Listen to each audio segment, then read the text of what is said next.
I now give the floor to India for exercise of right of reply. India, you have the floor.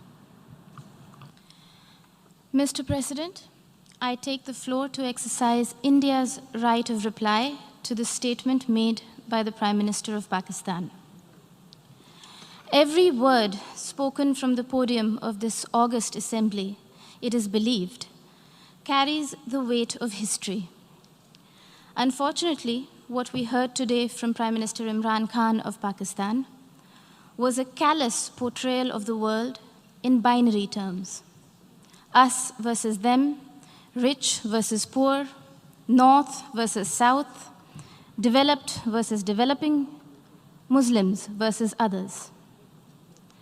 A script that fosters divisiveness at the United Nations, attempts to sharpen differences and stir up hatred are, simply put, hate speech. Rarely has the General Assembly witnessed such misuse, rather abuse, of an opportunity to reflect. Words matter in diplomacy. The invocation of phrases such as pogrom, bloodbath, racial superiority, pick up the gun, and fight to the end reflect a medieval mindset and not a 21st century vision. Prime Minister Imran Khan's threat of unleashing nuclear devastation qualifies as brinksmanship, not statesmanship. Even coming from the leader of a country that has monopolized the entire value chain of the industry of terrorism, Prime Minister Khan's justification of terrorism was brazen and incendiary. For someone who was once a cricketer and believed in the gentleman's game, today's speech bordered on crudeness of a variety reminiscent of the guns of Dara Adam Khel. Mr. President, now that Prime Minister Imran Khan has invited UN observers to Pakistan to verify that there are no militant organizations in Pakistan, the world will hold him to that promise. Here are a few questions that Pakistan can respond to as a precursor to the proposed verification. Can Pakistan confirm the fact that it is home to 130 UN-designated terrorists and 25 terrorist entities listed by the UN as of today? Will Pakistan acknowledge that it is the only government in the world that provides pension to an individual listed by the UN in the Al-Qaeda and Daesh sanctions list? Can Pakistan explain why, here in New York, its premier bank, the Habib Bank, had to shut shop after it was fined millions of dollars over terror financing? Will Pakistan deny that the Financial Action Task Force has put the country on notice for its violations of more than 20 of the 27 key parameters?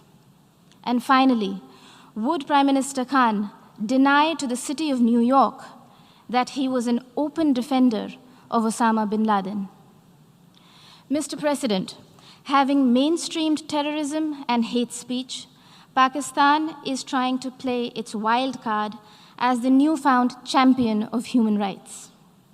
This is a country that has shrunk the size of its minority community from 23% in 1947 to 3% today, and has subjected Christians, Sikhs, Ahmadiyas, Hindus, Shias, Pashtuns, Sindhis, and Balochis to draconian blasphemy laws, systemic persecution, and blatant abuse and forced conversions. Their newfound fascination for preaching human rights is akin to trophy hunting of the endangered mountain goat, the markhor.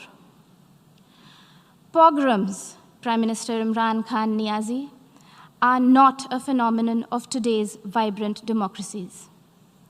We would request you to refresh your rather sketchy understanding of history.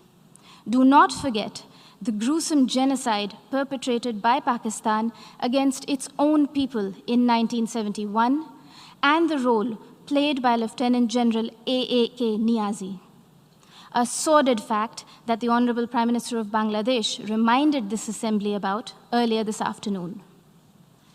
Mr. President, Pakistan's virulent reaction to the removal of an outdated and temporary provision that was hindering development and integration of the Indian state of Jammu and Kashmir stems from the fact that those who thrive on conflict never welcome the ray of peace.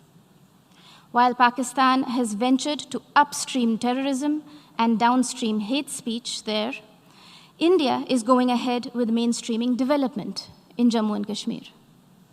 The mainstreaming of Jammu and Kashmir, as well as Ladakh, in India's thriving and vibrant democracy with a millennia-old heritage of diversity, pluralism, and tolerance is well and truly underway, irreversibly so.